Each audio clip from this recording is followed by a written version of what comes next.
So let's go inside and talk to these amazing, hardworking folks.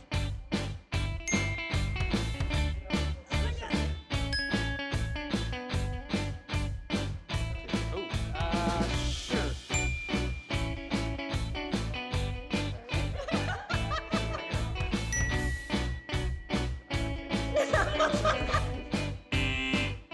Get back to work. Probably go from there. Okay. That should be good. Okay, sounds.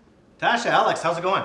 Good. Do you guys got a few minutes? I brought my friends along, and I want to ask you a few questions about advocacy. Oh, absolutely.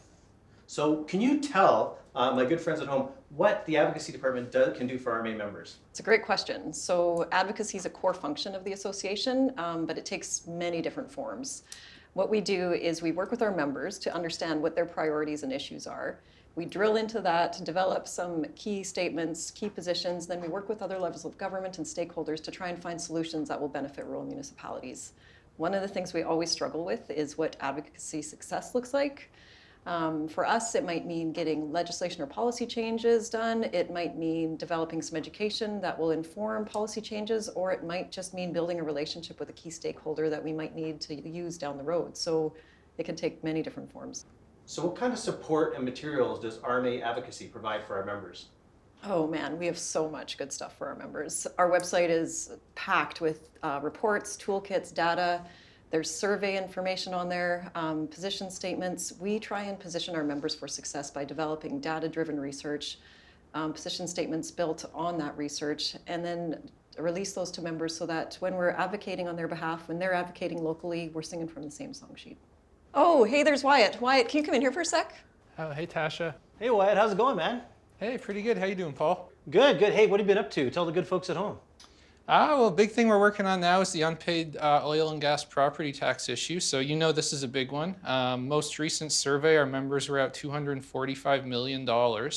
So we've really been pushing for some legislative solutions and really pushing the government to act on it. So hopefully we'll get some traction soon. Go get him, Tiger. Kicking butt and taking names. All right, see you later, Paul. I like Wyatt. Hey, Alex. Hey, Paul. So how does RMA Advocacy communicate with their members? Great question.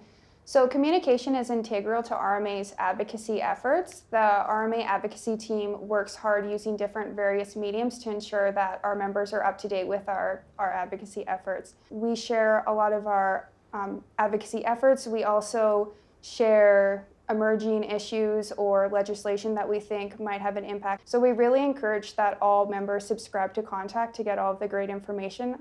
You can always reach out to a member on the advocacy team. Our contacts are located on the RMA webpage. We really enjoy meeting our members, learning about the issues that are affecting them, because we think it will help improve our advocacy efforts. So what other amazing initiatives is the president doing to communicate with his members? Yeah, so there's a couple things that you do. The first one is the President's Letter, which you send out periodically. So this basically gives a high-level overview of the association's efforts. You also pick out a few key issues that you think are going to affect rural Alberta, just to get it on everybody's radar. Well, that's amazing. The president's communicating, the advocacy group's communicating. So open door and providing as much information to our members as possible. Thanks, Alex. That's fantastic. Thank you. Oh, look, it's Warren. Warren, can you come in here for a sec? Hey, Warren. So Warren is actually one of our heavy hitters on the Broadband File. So Warren, can you tell the good folks at home here what you're doing on the Broadband File?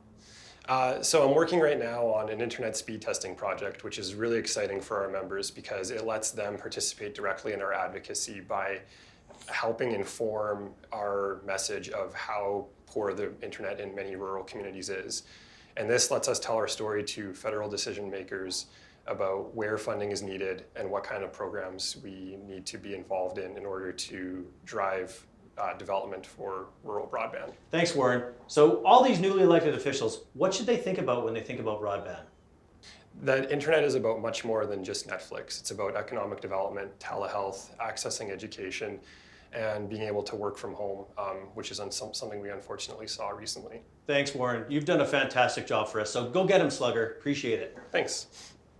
He's tall. That was great. Well, thanks, Tasha. Thanks, Alex. Appreciate your efforts that you folks do for our members. It's been great to learn about that.